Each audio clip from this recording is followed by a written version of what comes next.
attention. Yes, you have it. Thank you, my lord. Mr. Budola. Yes, my lord. You went to the police. Yes. On your own. Yes. Did any policeman compel you to do so? No. So, why did you go to the police? When I came back, my neighbor Mr. Igwe told me that police had severally checked on me. And? When I tried to find out from Mr. Igwe if he knew why. Did he? No. Go on. I opened my apartment door, dropped my travel bag, and walked straight to the police.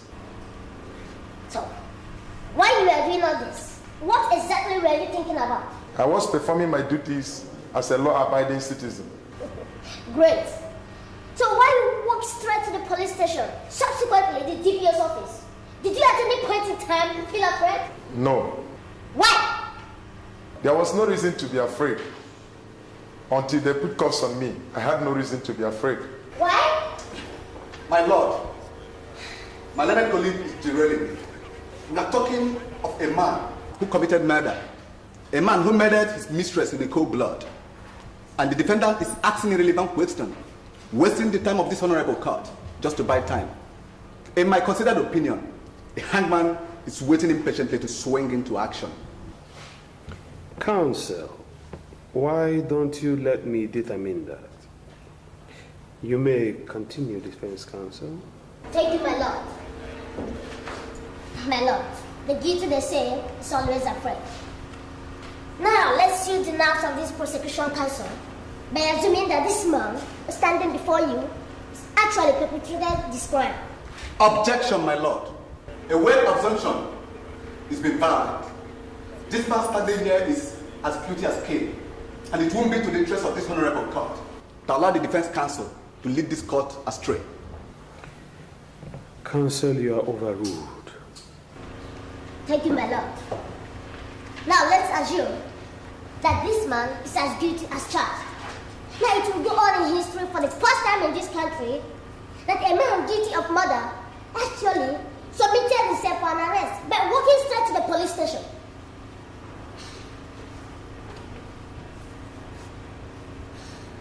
My lord, my client is free for any psychiatric examination, and if that is done, any psychiatrist around the world will satisfy himself because he's not under influence of alcohol either. It would amount to another miracle for a man guilty of murder submitted himself to the police station. Oh yes, there are witnesses. And my learned colleague here tried to make this cause believe that my client actually beheaded his mistress. And have read cases as a law student. And have read, seen, and heard thousands of false witnesses around the globe. And my lord, if our technology has improved, I would like to call the so-called witnesses to pass through a lie detector.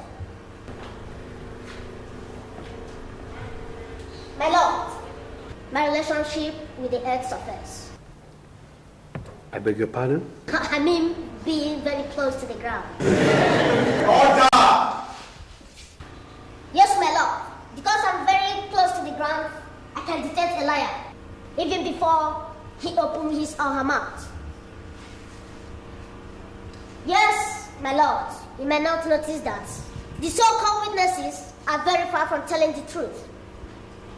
But if you don't mind, my lord, I would like to cross-examine the so-called witnesses now. Objection!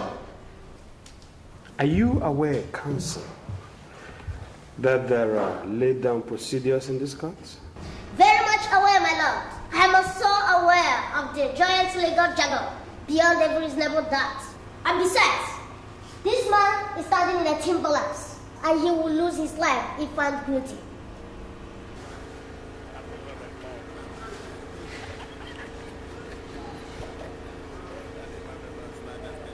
My lord, we are talking about human life here. It is my considered opinion that a few protocol could be breached just to make sure that we are sending the right candidate to the hangman. Then, my lord, permit me to cross-examine the so-called witnesses now. Well, counsel, your plea is granted by the court. Thank you, my lord. My lord, the witnesses are not in court. So, we adjourn until you represent them in court. The court wishes to rise. God!